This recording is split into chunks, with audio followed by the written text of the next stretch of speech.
Welcome again to Transforming Your Relationship. I'm your host, Bonitto Grange, your relationship and life coach. We have some friends here again with us tonight that's going to help us on the topic of what every husband wished their wives knew. So we have Neville Wright, we have Stephen McLeod, and we have Daniel Harper. So some of you might have missed our program last week. So Neville, I'll get you for 1 minute just to let the folks know out there who you are and what you do. And then after that, Stephen and then Daniel. My name's Neville Wright. So I am married for 13 years, father to two little ones, 4-year-old boy and 8-year-old little girl or a young girl. And I am a former athlete, 3-time Olympian. I am a performance massage therapist. So work have my own clinic, Right Performance and Therapy. Also work with Team Canada men's soccer team as well. And then I am also a speed and strength coach. Along with that, a speaker, public speaker, as well too. No, awesome. So I've known Neville for quite a while, folks, and for him to find the time to come on here tonight, really appreciate that. As you can see, the dumbbells in the background. This is not a dude you want to mess with. He looks small on the screen, but he's a giant in nature, but also got a soft and gentle heart. So appreciate you, Neville, for coming on tonight, and thank you. And Stephen, go ahead. Okay, he doesn't look small on the screen. Okay. All right, my name is Stephen McLeod from Jamaica. I am a book publisher and writer. I have been married for 19 years this year coming. I have 2 kids, a boy and a girl, and they have been my impetus for doing everything. And 19 years of marriage, I have accumulated a bit of experience, gone through a number of seasons that hopefully will give me a bit of insight, that I'll be able to contribute tonight. Hopefully be able to share something that might, help along the way, I could take a little different perspective. Yeah, I'm glad to be here. All right. Thank you, Stephen. And he's been with us a few times before. Another busy individual. I think he's running on fumes here tonight. So, Stephen, I really appreciate you coming in tonight. I always appreciate your feedback, too. And so we'll go to Daniel, Mr. Harper. Well, good evening, everyone. So happy to join these gentlemen once again. My name is Daniel Harper. I've been married for 16 years now. I have 4 children, and it's been a great experience being a husband and a father, and very grateful for that. I work with youth that are in the justice system. I also do work as a chaplain, and generally speaking, I love to be engaged in Bible-related topics, discussions, teaching and preaching and things of that nature. And also I'm a church musician as well. So just once again, happy to be on this platform and to share with these gentlemen. All right. Thank you, Danielle. So, folks, these are all wonderful men of God that's serving the Lord in their own unique and special way, and just being the father of their children and also the priest of their home. And as you know, I've said before to Bonitto Grange here, relationship and life coach. I've been doing this now for probably about 7 years, but actually been doing couples sessions in our church for about 10 or 11 years.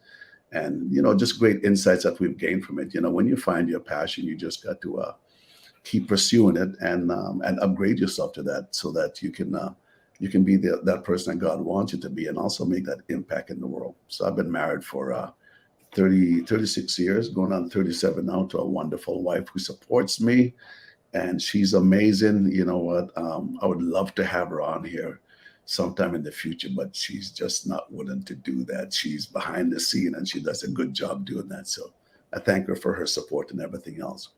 So we're going to have a good time tonight again. So our topic again, for those that's just chiming in, is what husband wished your wives knew. So, as you know, in the past, we had the wives that came on for a couple of sessions. What wives wished your husband knew. That was interesting. Now we have the men having their take on that tonight. So, we're going to start off with a few questions and then have just a general conversation going forward.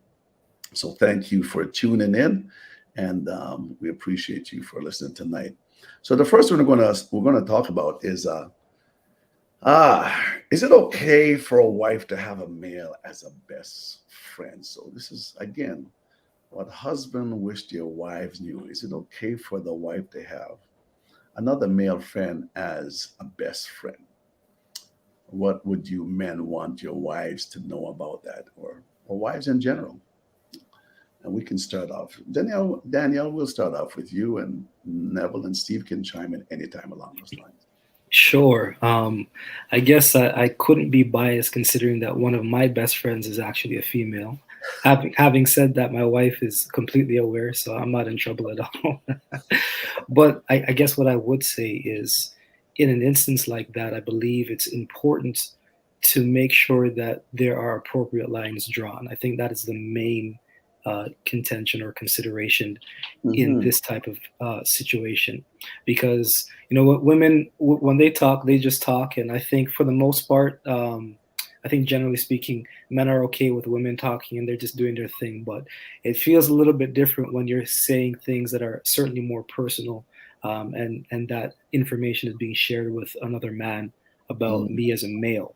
And Hmm. so I think it depends on the circumstances. What is the extent of relationship, particularly with communication, and drawing lines or ensuring that there's certain barriers, certain standards, certain places that we would not be crossing in engaging in the relationship on that level. So that would be from my perspective. No, that's great. So boundaries, yeah, needs to be some definitely guidelines here. And I know there's individuals out there might totally not totally agree, but you know what?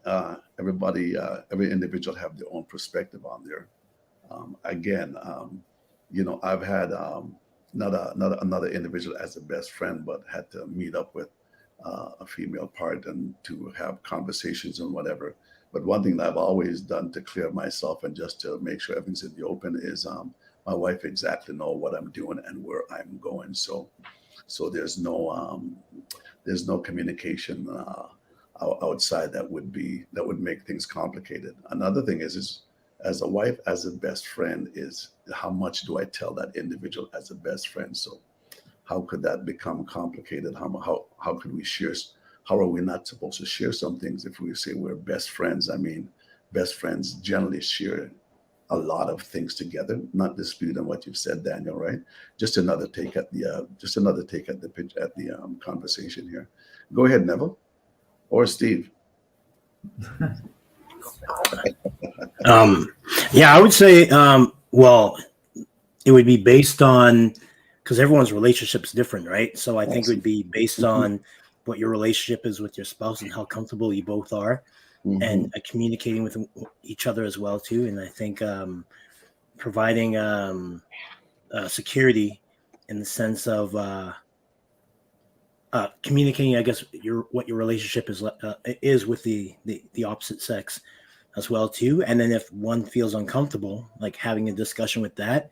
But I think Hmm. if it comes down to where if it's causing an issue or a rift between you and your spouse, then it's something that you need to well, I mean, you have a discussion, and if it's like if you can't get beyond that, then it's something that Hmm. you're going to have to respect and sever that, but also communicating that with the friend as well too. So Okay. I'm sure I'm going to get lots of feedback on this one, gentlemen. Go ahead, Stephen. Okay. Well, I always think things like these are always a case by case basis, but a lot has to do with the dynamics of your partner and the so-called friend. In general, I don't really believe that you can have a female best friend or male best friend. Um, of- well, no, what I should say is the opposite sex, a best friend of the opposite sex. Okay. Um, in the sense that, as a general rule, Mm, there is a level of intimacy that a best friend occupies, and once you get to that place, if it is in the case of the opposite sex, then you start walking in dangerous territory, and like was previously said, then you're gonna have to start setting up boundaries. And the minute you need to set up boundaries now, then it kind of, to me, it disqualifies the whole notion of a best friend. Because when you mm, have a best friend, you don't really have to draw boundaries. You tend not to.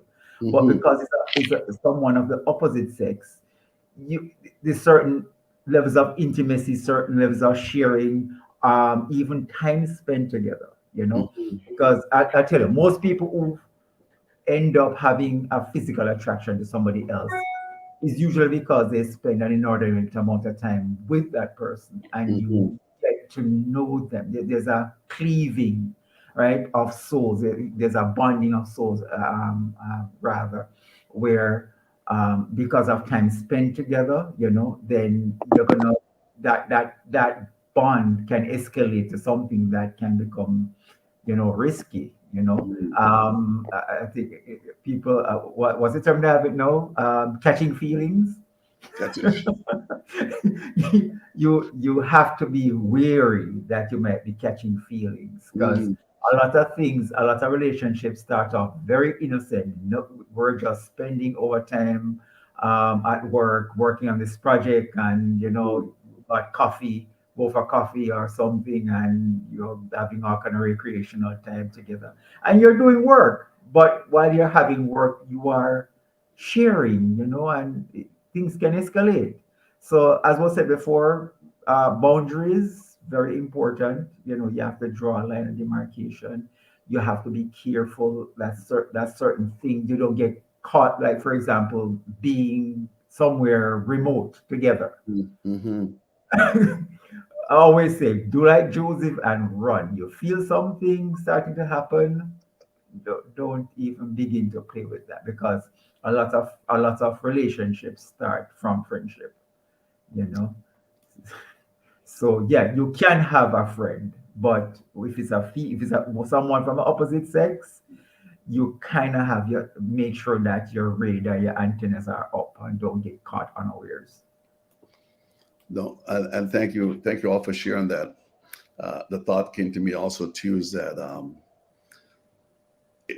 if it comes to a point that if it comes to a point that you can't share certain things with your wife because for whatever reason and whatever might be going on, I guess the boundary is you know is holding yourself back, because if you have somebody on the job, for an example, that's your best friend.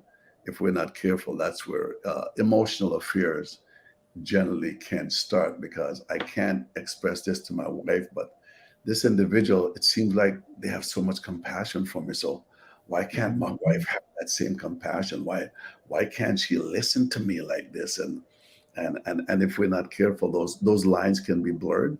But every man must know within his own self, what's right for him and what's right in his own house. It's again boundaries there. I had best friends before, but when I got married, basically a lot of friends that I used to keep before, I never kept. Some I just maybe just didn't trust, but uh, come out from among them and be separate, as the word of God said, right? So I want to save myself, because you know what? I'm a man, and we got hormones sometimes that will fly off in certain situations, certain conversations. So with myself now, you know what? I just draw that line. But there's a scripture that says here too is that husband loves it. Hebrews 5:25, very familiar passage scriptures. Husbands, love your wives even as Christ also loved the church. I believe if a husband love the wife as she wants to be loved, as she needs to be loved, as she's craving for that love, then it should open the line of communication, that there should be nothing that she cannot say to her husband and nothing that he cannot say to her. And when you read Ephesians chapter 5, there's 2 or 3 times it goes again, even verse 28, that so ought men again to love their wives as their own bodies, and he that loveth his wife loveth himself. So it's interesting. So when I speak to my wife, if I was supposed to speak to my wife a certain way, or whatever the case is, I got to ask myself, why am I speaking to my body like that? Because we are one, and we should have the lines of communication open on a continual basis. So enough of that that part about having a best friend. And while we have a best friend, and those that might have a best friend, first of all, make your wife your priority over everything else. Well, she might say, "What do you mean you're going to hang out with your best friend tonight? You haven't spoken to me all week. This is my week. This is my night. What do you mean you're going to hang out with a best friend? No, I'm not going to go like that." So every man must know what to do, basically, in their own house. So here's an interesting one. What husband wish your wives to know when it comes to refusing their initiation of sex? Does it go deeper than we think? Oh, yes. Tell us about it, Stephen. Ah, Refusal. okay. So, to clarify, we're saying that when she rejects our initiation for That's right. sex, right? That's what we're saying. That's right. Okay. Yeah, it can be. All right. So when it comes to our love language, right? Most males, we tend to be in the direction of physical touch, right? It's either number one or very close to the top. And so when we are refused, or we are given an excuse, and worse, if it becomes a pattern, then it kind of we take a hit to the ego, right? Right.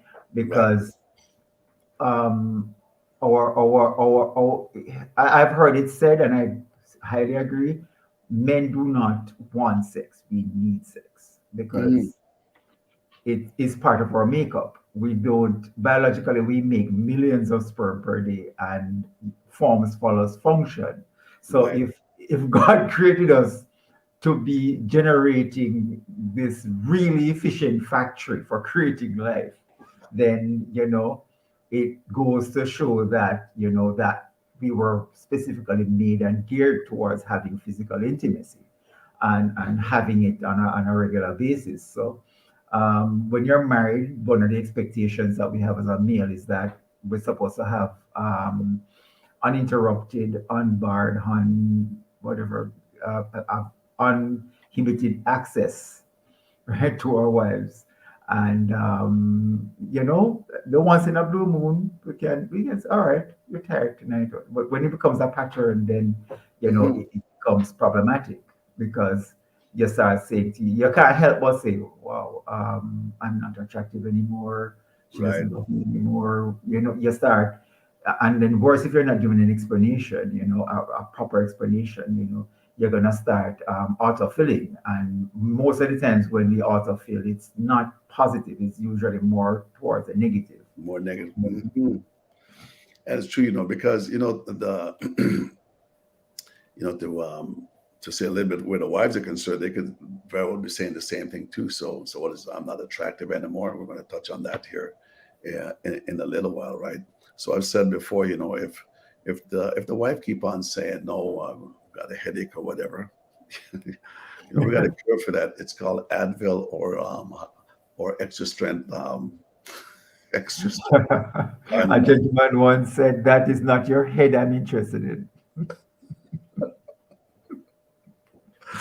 So there you go, man. That's the remedy for shutting that door if the headache comes up. Go ahead, Noah. Um, I think in the sense with that, like, I mean, yeah, for most men, like they place like a very high emphasis on sexual intimacy. And I Mm-hmm. think also along with that, like emotional intimacy as well too. So having that sense of connection and like and support and understanding from their spouse. And for most men, a lot of times, we especially if your love language is physical touch, Right. we communicate um, as a way of our communication, self-expression from ourselves to our spouse through sexual intimacy.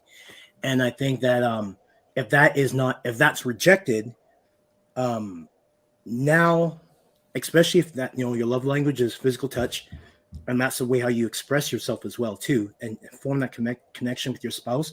When that's declined, now they've just kind of like denied a crucial, important channel of communication for their spouse.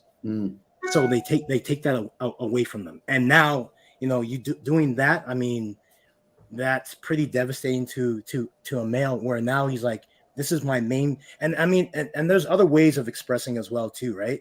But I mean, if this is like the main channel of where you actually connect with them, and then that's denied, I mean, I think that could be quite detrimental to the husband, to the relationship. Yes, and to the relationship itself. Yeah. No, if an individual keep on rejecting one, or vice versa, my question is, after so many rejection, first of all, you have to explore what is actually going on that's causing this rejection, rather than just blowing up or whatever the case is. Where is this coming from? It could be something that you might have done unintentionally, unconsciously, and it's raised its head in the bedroom, where it's a turnoff, right? But at the same time, you have some men where physical touches, I've seen where it's actually out of the 5 love language, actually down there for number 4. Mine is words of affirmation. Yeah, then we have physical touch, but we all have different areas. But for rejecting on a continual basis, the big question is, so what is going on? Or explore yourself first, search yourself first before we start blaming the other individuals, to find out what's happening in order to get back on the same page again, right? Daniel, did you have anything on that one? So when it comes definitely wanted to just add a tidbit here. With what has already been said, I think it's important and understated in some cases that wives keep in mind not to use sex refusal as a disciplinary action. Right. And that's just being honest. Right. There may be the instances that things are taking place, and you don't want to use something like that rather than address the actual issue that is taking place. Right. And depending on the circumstances, obviously there's men with different sex drives and what have you. You never know, a man may not want to go, and certainly wouldn't want to be cheating on you with somebody else that they eventually get a relationship with, but maybe the avenue becomes some type of voyeurism or pornography or something like that. And what you don't want to do is be in a situation where your husband no longer wants to even associate with you sexually because of maybe certain replacements that have been taken place because of the rejection and because of the refusal, particularly once the basis is rooted in, oh, he did something, therefore I'm not going to give him anything, right? So I think that is one thing to be very cautious of in dealing with whatever circumstances might be taking place. And the only other thing that I would add is I presume that when we're talking about sex, we're talking about, coitus and really engaging there. And there may be instances that definitely you feel tired and there's certain things just biologically based on the woman and just how body works monthly and time frame. That's we can certainly understand, but coitus is not the only way for any type of sexual activity to take root. So maybe it's a matter of saying, I don't want to do this, but I can at least allow myself to do something else or what have you. Right. So having a conversation and considering other sexual practices, activities, methodology, and so on and so forth. No, thanks for sharing that. And as men, what we have to realize too is the drive that we have, the sex drive that we had at 25, 30, 40, it decreases. I'm told statistically it decreases. So while ours is decreases, the female one is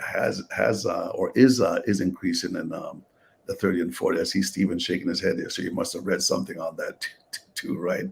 But at the same time, for continual rejection, again, I think I've always said this is, if I'm being continually rejected, then who am I? Who am I gravitating to next? Whose arm is this individual is pushing me into? But again, Daniel, as you said, right, there could be a lot of excuse me, there could be a lot of factors that's being displayed that maybe a person might be shameful. They want to discuss it. And it could even go back. I've heard individuals going back into childhood that had trauma in their life and were abused in their life, and where you have one mindset and maybe one drive, but for them, because of the and sometimes the person might not even realize that until they actually get into their marriage. If they didn't have a, I would say, a proper, for lack of better words, if they didn't have a proper or in-depth premarital, those things might not have been found out even after, because it's not something that somebody would want to just bring up in a conversation because of shame, because of guilt, and all the different factors that would try to hold them down. If you, I just want to jump in on that point, because I think you're Go making ahead. such a very important point, and we know that some of the people that might be tuning in may be considering marriage and may not already be married. And Mhm. I'm just a firm believer that if you can't get to the place of being able to be completely open with speaking with the person that you say you want to be with forever, maybe Mhm. it might be a good idea to rethink whether or not this is the person you actually want to be Mhm. with. Because Mhm. I Yeah. can definitely understand shame and difficulty with circumstances that are traumatic experiences, or what you've seen, what you've personally experienced, and what have you. Right. It's difficult for anyone to go through, and you would never want to take away from that. Once you get Mhm. to the stage of saying, I want to completely share my life with another person, then that is something that potentially can transfer into that relationship. And because it Absolutely. can transfer into that relationship, you have to be at a stage to say, I need to make mention of this. I need to say something, or even give certain, what would I say, certain generalizations. Maybe you're not completely prepared, but you're moving in the direction of being able to have certain conversations that are necessary and Right. crucial, because if and or when they come up in the Mhm. relationship, it could be a very difficult circumstance to deal with at that time, grappling with the feelings that you have for somebody, uh, but then the things that were not said, were not shared, um, and those things can be at conflict, at odds, and can cause some serious problems. No, absolutely. Thanks again for sharing that. I've heard individuals say, it's been said also that, you know, should I tell my partner everything? Should they know everything about me before, all the secrets before we get married? Just jump into premarital here a little bit. But, my thoughts on that is, if it's going to raise its head down the road and be a challenge and cause a shifted dynamics where the love is concerned, then yeah, it should be something that should be discussed, because maybe this is what's going to prevent you, or it's either going to make you stronger, it's either going to make you weaker, it's going to make you make that decision whether this is for me or it's not for me, right? But it's better to hurt now than to hurt later, because when you hurt later, you might be having 2 3 children that's involved in a relationship now, and this is something that you just cannot deal with. So very very important to bring up these points of what's in our past, and should I bring it up, should I keep it a secret, be vulnerable, open up, and have those conversations where you can be naked and not ashamed. So that leads into what husband wish your wives knew when it comes to the wives comparing themselves, because now they have children, you know, things are not fitting like they used to. She's not feeling confident in herself. What would you want wives to know where that is concerned? Go ahead. Okay. What I would like wives to know is that we appreciate our wives, our spouses, beyond just their physical attributes. Mm-hmm. It's so easy to take the mindset that men are all about visuals, but yeah, yeah. Initially, visual is what's gonna pull us, but what makes us stay is how a woman makes us feel. So those intangible qualities um, often bring a great amount of merit for us because at the end of the day, we can go out there and get a pretty girl if we want to. Well, so in general, where if beauty is what we're looking for, you can always go somewhere for it, you know. But what makes us stay and decide to come home from work every day instead of stopping at the bar or some other recreational gathering is knowing that okay, when I'm coming home to someone who cares, loves me, has high thoughts of me, cared to Mm-hmm. make sacrifices for me, and someone who generally makes me feel loved and cherished. So yeah, and any reasonable male would understand that as we get older, that our bodies are going to change, and you're supposed to be able to be mature enough to make that mental leap and that emotional leap to know that um I don't look the way that I used to look 20 years ago, and she won't look the way that she looked 20 years ago. So reality check is that we if we have any level of emotional connection, real love, then it's supposed to understand and deal with the fact that we're gonna age, we're gonna look different.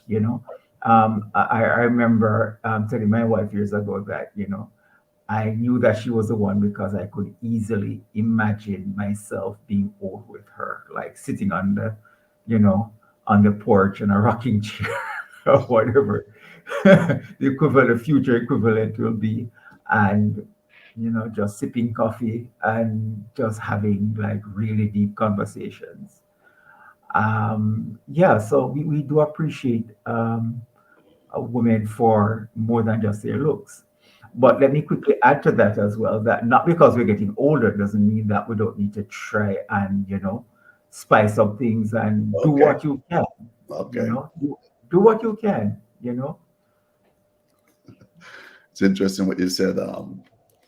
Do what you can and try to spice things up. I seen a clip just the other day. How she comes out of the shower at 25, how she comes out of the shower at 35, how she comes out of the shower at 50 with a tie head and long gowns and everything else. I figured. Don't give up. So, yeah, don't give up that quickly. So I thought it was pretty humorous, right? But something you mentioned which is very valid, right? Is that you said when it comes to us men, we're pulled because of what we see, because we're visual creatures, right? That's why the Bible talks about, if we look at a woman and to lust that we have sinned. So visual pulls us, and what really keeps us is, you mentioned being emotionally attracted, but it's character that I believe also holds us, right? So after the visual, the visual might be great, but the character is just not there. But when you have the visual and the character, and some will see the other way around, even too, Steve, for they might see the character of the individual, and then Okay. the visual will actually come second. So I guess we're all wired different of how we see the other sex in our own eyes, right? Anything else from Neville and Daniel before we move on? Um, so what I would say is that I fully support and understand the changes that the body makes. With age, with having children, the one thing I would say, or a few points, would be where if there is a complaint about it, where Mhm. they're not happy about it, that accept, like, look for a solution, or if I present a solution, or if your spouse presents a solution, Mhm. to try that. So I mean, because I know sometimes it can get to the and I don't know if I get in trouble for this, but like, Go ahead. and not from my spouse personally, but just overall, whereas like, you always say, well, I've had children, this and that, but then you'll see where others have been able to bounce back. And I look at it as where you don't have to be like how you were, but I think one thing, like for me personally, that I can respect is the effort. So I Right. look at the effort. If you're actually making the attempt, Right. plus allowing me to support you, so not sticking in this problem, saying this is an issue where it's causing a rift now, where now it's affecting different areas, even with intimacy, right? Because that becomes an issue as well too. It starts to affect intimacy. So I think not settling in the problem, but finding a solution, and then obviously husbands support your wives with that effort. So even if you're not one that really exercises, for example, start joining them. You could do things together, where going for walks together, doing routine like workout routines and so forth. But yeah, I'm just like I'm really big into like not settling or giving into it, being content with where you are and still complaining about it, and then and not finding solutions. So I think it's important to acknowledge that, and then in the end, I think, I mean, for me personally, I think effort is a really big thing. Like if you're making effort and the progress is really slow, I'm fine, because you're actually taking the time and making the effort to do something about it, versus continue to complain about me about how you look or what About the your weight and body's everything. like, especially also if it starts affecting other areas as well too. Right. So I'm going to be the devil's advocate here, though, right? Because we want to see them make the effort. Some women that are listening, some ladies, wives that are listening, they'll probably say, "You haven't got a clue what I have to put up with and do all day." So I go to work. Okay, we're working because that's just the way it is. We both have to work. But there's times I got to come home. I got to cook the meal. There's time when the children are, because the other party is working, whatever the case is, that I've still got to take the children out to their different school activities. I've got to make time to have fun time with them along with the family. And after all that, where in the world am I supposed to find time to even have some time for myself and have some downtime and go to the gym? But I believe we will actually never. Your wife told me something here some time back, and man, I live by it. She said to us some time back is that people prioritize things that are important to them. So if it's important to me, if it's important to you somehow or another, we will try to fit that in our schedule, because if it's important to me, it's important to you. So let's figure out how we can make this work. So, so I thank her for that clip. I've used that so many times, and it's just stuck in my head now, right? So Where do you think she gets that from? I'm just saying, She didn't tell me where it came from, okay? But I'm gonna bounce back with that. And can I quickly add that what Neville said, it really applies to a lot. Even as he was saying, I was thinking how much it applies to pretty much everything in marriage. If there's any weak point in your marriage, and if it's important enough for you, you'll work on it, and your spouse will appreciate the effort. I mean, for years I used to think, if I can't just fix the thing, like right there and Right. then there's no use focusing on it. I have more important things to do. And that was so stupid of me, because I'm like, I don't have to fix it today. I don't have to fix it next week. I don't have to fix it 1 month from now. I can gradually, I can work on it, and just make the effort. And if the progress is not fast, Right. it will accumulate. And many times when our spouse sees us making the effort, they will be like, okay, he's trying, and I found that to be true with my wife. When she sees me making effort, even if I'm really not, moving as fast as I think I should, she appreciates it, and she tells me, No, absolutely. It's much easier too, rather than us expecting the wife to find the gym or to work out or whatever. How nice it would be if we make the time to try to do it little by little together. I think that goes a long ways, because it seems like it could come across as if we're trying to push her into this thing because she needs to get exercise, and not just about the exercise. I think it's just about just being healthy in general, right? Just being healthy in general, because some can carry the weight and they just find it hard just to get rid of that. But at least if we support them in what they're doing, I think it speaks more volume than trying to push them into a gym or trying to push them out to walk. So support is just extremely important where that's concerned. Even Then if it's like taking up other things as well too, like supporting in regards to like, all right, you're gonna go and do this activity, whatever. I'll Mhm. cook, or I'll take care of the kids, or I'll do something. So I think finding that balance, like looking at each other's schedule and seeing, okay, Mhm. how can we make this work where we are both benefiting and one is not being neglected over the other. Mhm. Making time. Thank you, Daniel. Before we move on, are you good or? And as things are being said, one of the things that I'm thinking about is circling back to the conversation of refusal for sex.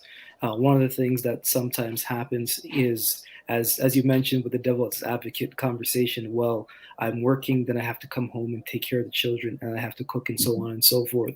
I Right. don't have time to go to the gym or get some type of a workout.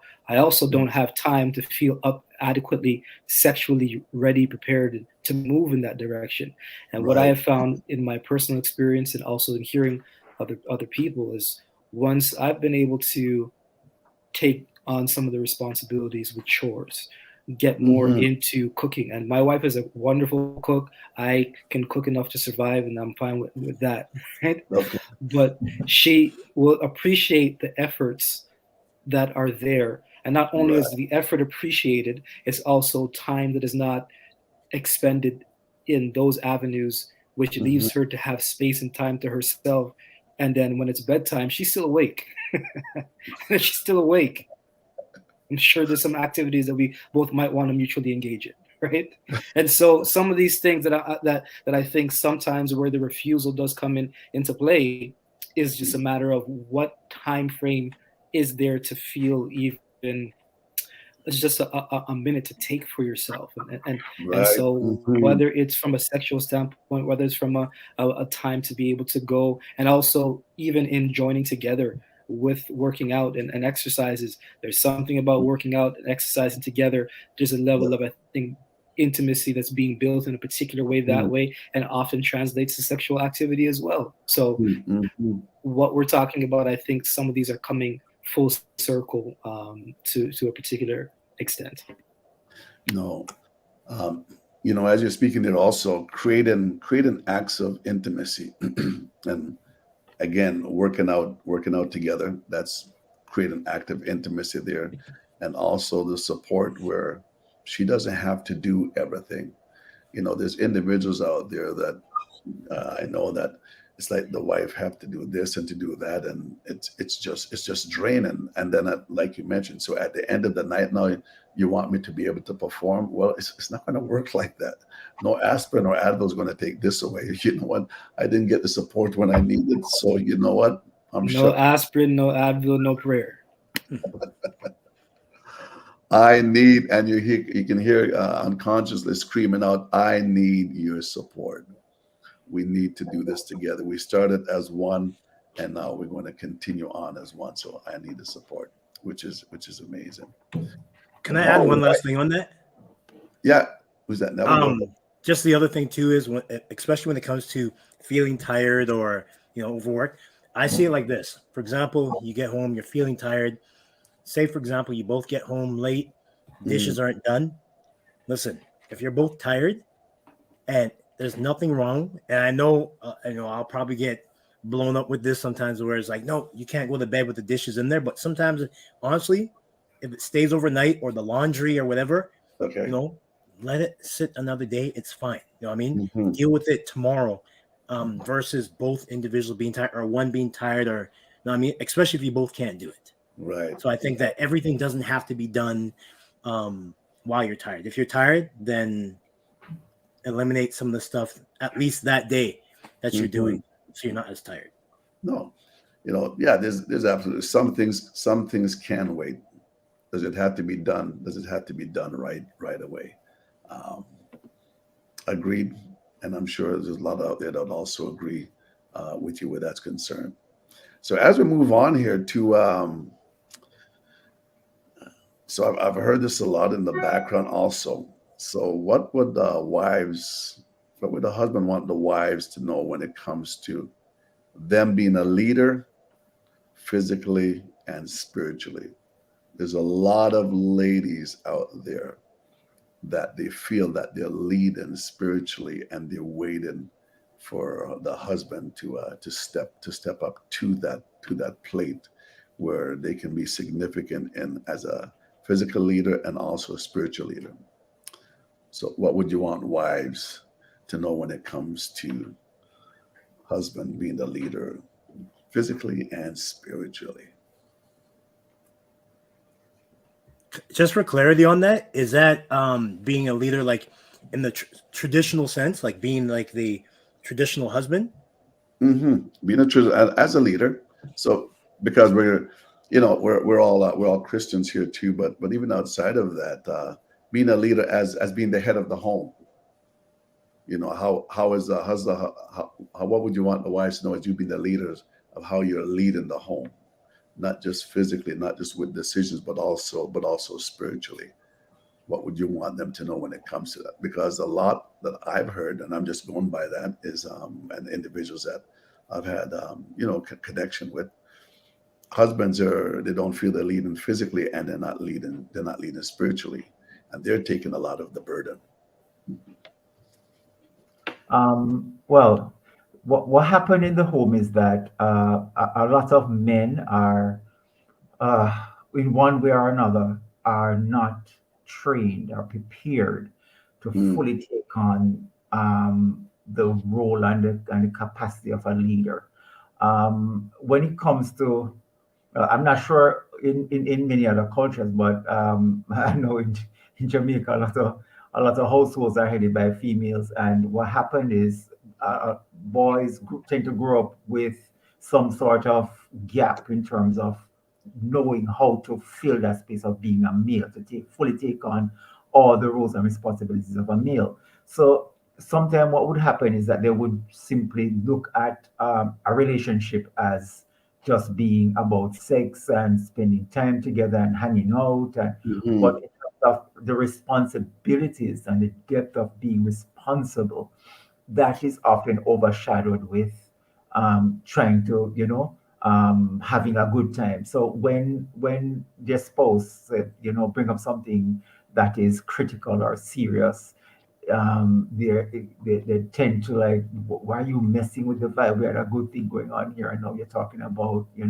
and so oftentimes that stems from simply not having had that model, that father model, that leadership model being presented, being walked out before us, and when that is present, wow.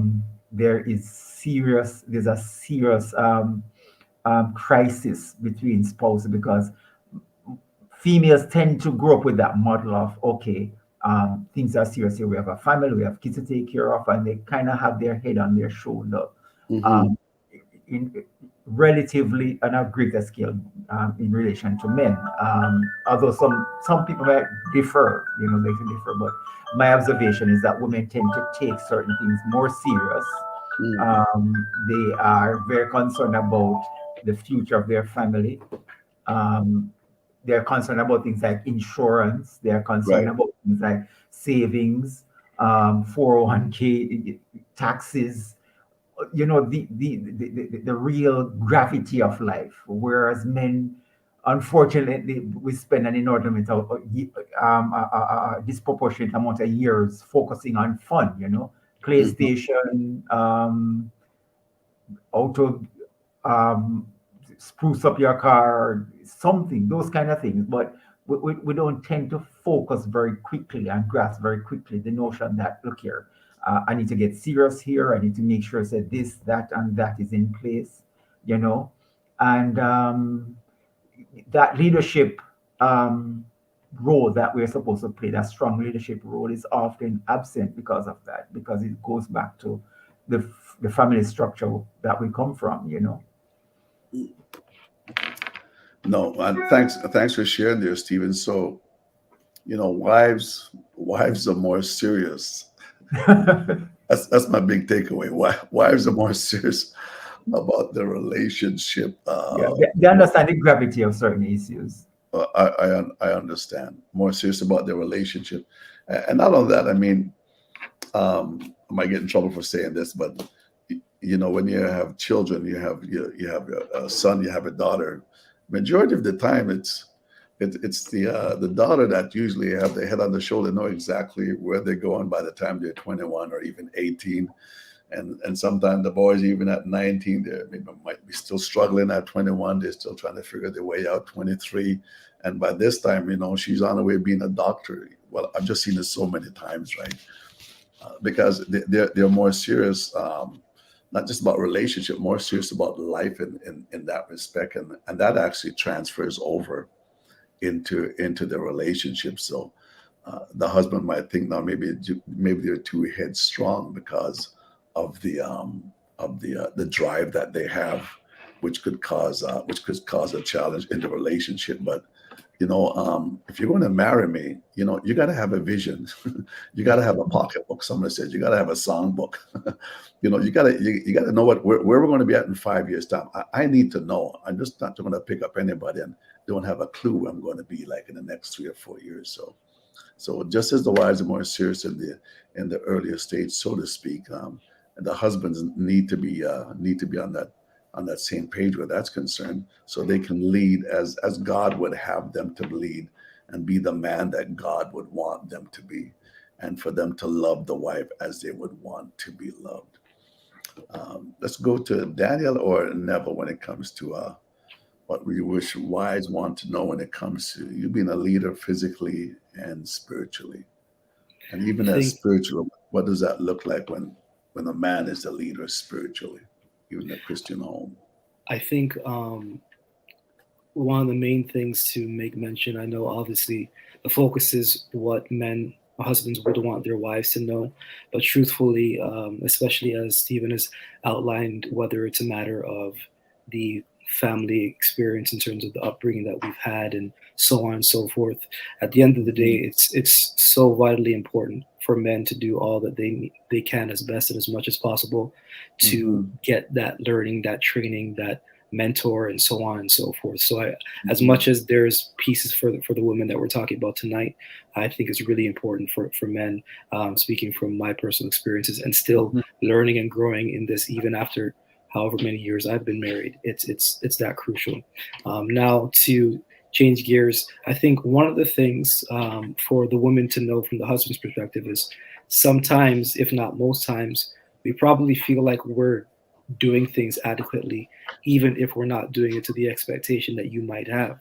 And so in those instances, it certainly would be of great use and help to point that out, and point that out in a time frame that isn't just after kind of waiting and hoping and having expectations, because oftentimes that does tend to build on frustrations that you may already have, and then it adds a further layer to the dynamics of what you're hoping for, but what is not working out the way that it needs to work out effectively. So I think knowing or having this sense that your husband might actually think that he's doing what he needs to be doing. He might already think that he's leading in that way, and helping him to be aware that no, you're not, or at least you're not to the extent in which that I'm certainly hoping for. Now, sometimes I think the second point, and I'll close off with this, is that the conversation might be difficult, might be confrontational. As men, there's a certain level of ego that might come into play. I'm not saying that's good. It's just a reality of who we are, how we think. That's right. Some of the things being challenged for what we think is going on, or what have you. And it might be easier at times, ladies, to connect with another man that you know is trusted by your husband, a father figure, maybe their father, if there's a good relationship with their father-in-law, an older uncle, somebody that's a man that can actually, that you're identifying these issues with, maybe knowing that the conversation might be difficult, but taking it from another avenue, and these men coming in and speaking to their speaking to your husband as a big brother, as a mentor, and maybe bringing up and addressing the circumstances, trying to find out, or encouraging certain things because you know that your husband trusts this particular man that would implement these certain strategies based on the conversation that you're having. So that might be another way to have the conversation without having the conversation leading somewhere that might be difficult to grapple with, depending on where you are and the circumstances that you're engaged in. So I heard that loud and clear. Is I'm trying to do the best I can, basically because of what I know. And there's a lot of men out there that's never had mentors. I've known men that don't have mentors. So they're being thrown into this environment. They've been thrown into this realm of marriage, and they're just trying to figure it out. But to know a little bit more, even about the relationship and whatever, there's so much information out there that's valuable, that can help an individual. But one of the things that I find that's crucial, that will shut down the physical and the spiritual leadership is, how were you mentored, if you were even mentored at all? And another thing, are you even willing to be mentored? Are you that prideful that you don't want nobody to show you your shortcomings, to show where you can elevate a little bit on this side, or whatever the case might be, right? So mentorship is so important, both inside the church, especially inside the church, and outside the church. We need mentors. Go ahead, Neville, and we're coming to a close here in another 5 minutes. I think another side of it, where what we'd want our wives to know in regards to leading as physically and spiritually, I think, which I think isn't always talked a lot about, is support. When you have your the husband truly trying to lead, and truly trying to lead physically and spiritually, to provide that support, encouragement, and appreciation. So support that you do see that he's actually trying, and actually allowing him to do that as well, and then encouraging through the process. And I think encouragement and appreciation goes a long way. I think as much as the wife needs that, to show that everything that she's doing around the household or with the family, that she's getting that encouragement and appreciation and support. I think the husband needs that as much, because you go out there and say you're working long hours, back-breaking work if it is, maybe even the job that you hate, but you're doing, and you're making the necessary sacrifices to provide for your family. Right. And I think, when you come home from that, and like I said, you're trying to fulfill your roles, and you come home and, you don't get that peace, or, you're hearing this or hearing that, or, it can be pretty defeating and deflating. And I think, obviously you still want to do your fulfill your responsibilities as the leader in your household. But I think, that's the other side of it, is that, as men that are truly trying and actually doing something to have that recognized, and appreciate them and support them. Because I think with that support and encouragement and appreciation, I think it makes you want to actually do more. It's almost like you're fostering growth. Think about when you speak, or you do something and you do it really well, and they're like, man, that was such a good job. Like, man, I didn't know you had skills like that, or something. And like, they kind of blow your head up a little bit, like, absolutely. And then what does that do then? Even with kids, right? What does that do? Now they want to do it again, or do it even better, right? So I think by doing that, and even if he's not on point, like 100% on point, but I think, and I'm not saying supporting the bad, like of what he's doing wrong, but like supporting where, like, you're there with him, maybe make a suggestion or encourage him, is like, I think that can go quite a long ways, and make a difference in the impact in his role of being the leader of his household. So when it comes to spiritual leadership, how is the wife expecting that to show up when it comes to the husband? We have more time.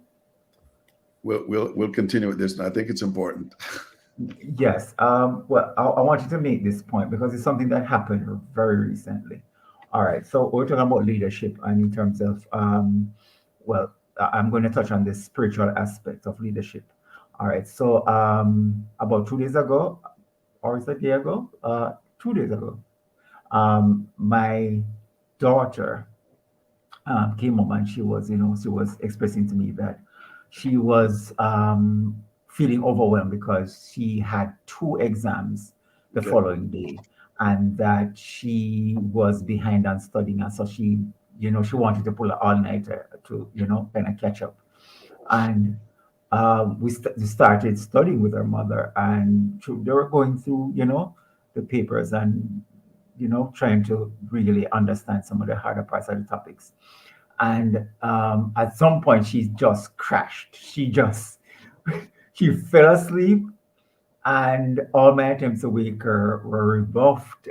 And the weird thing is, in the morning she woke up and she was having a meltdown. She was like, "Why didn't you wake me?" I'm like, "I tried to wake you up. You would not wake up." That simply told me that you needed the sleep. So I wasn't going to wake you as much as Mhm. you have an exam. And she was having a meltdown, and I started to feel like I was having a meltdown because when my family is not okay, Right.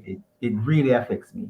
Absolutely. And I'm there, I'm like, okay, what am I gonna do? What am I gonna do? How am I gonna fix this? Because it's like automatically think I need to fix this.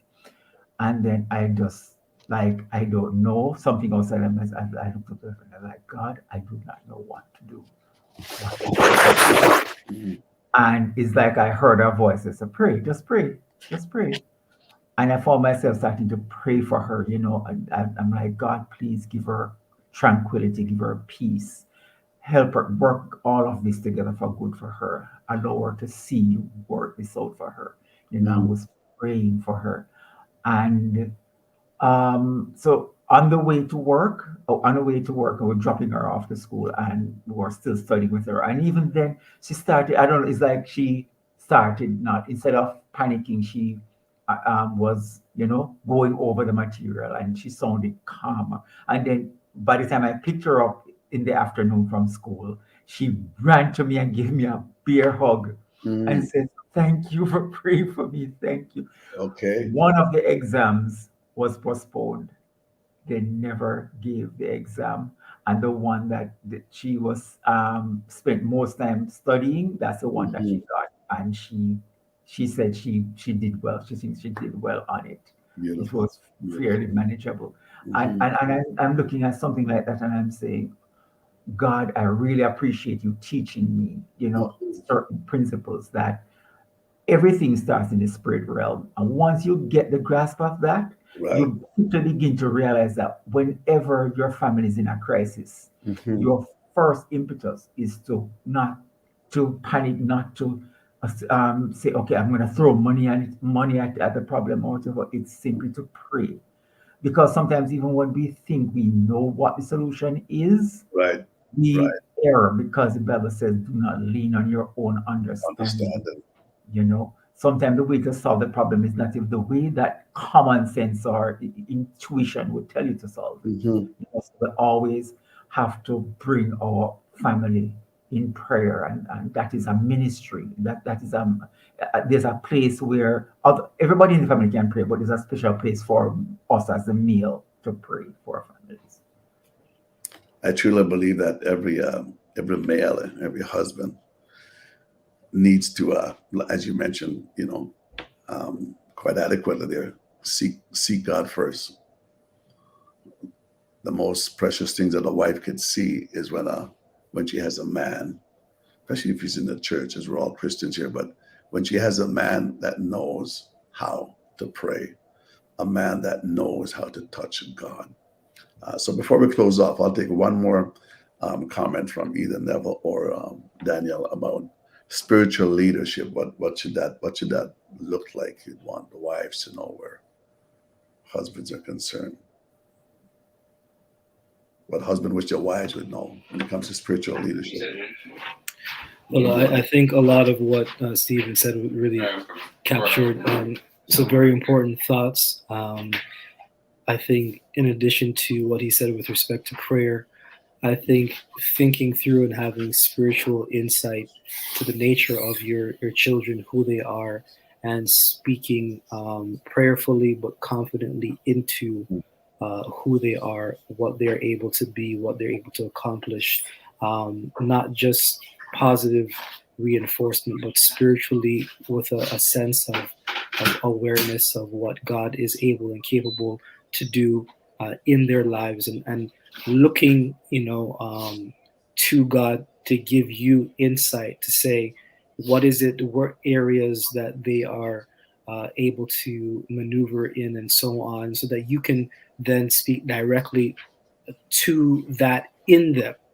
I think that's a very crucial and important thing for understanding a spiritual aspect as well. So just that for me. Train up a child in the way that he should go, and when they're old, they will not depart. So what they see, never I'll have to go here, but what they see is what they're going to emulate down the road. What they see now is what they're going to take after down the road. And it's so beautiful because they're going to have challenges in their life, and the world is not going to solve some of these issues that's going to come upon them. But when they pray, God will hear, because the Bible said, seek ye first the kingdom of God and all of his righteousness, and all these things that the Gentiles seek. So basically, these things shall follow you. So seek the kingdom first. Gentlemen, we are out of time. I think we pretty well covered everything here, just by the conversation that we had. We didn't touch on forgiveness, but we talked a bit about, say, validation. And, us men like to be validated. We like to be told that we're doing a good job. Guys like to be told that. Well, ladies, we like to be told that too. We're saying, honor our love language, and we're there to honor your love language. And for those men that's out there and ladies that don't know what their love language is, you know what? You can easily find it out. So I am your host. We thank you, Stephen. We thank you, Danielle. We thank you, Neville, for chiming in, for spending the time with me here tonight. And ladies and gentlemen, those that are listening, I'm your host, Bonitto Grange, your relationship and life coach.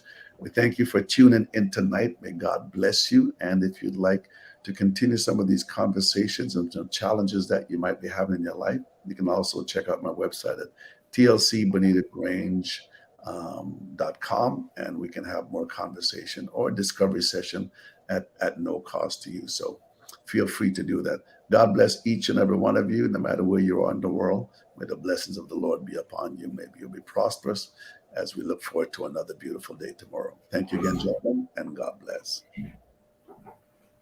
God bless.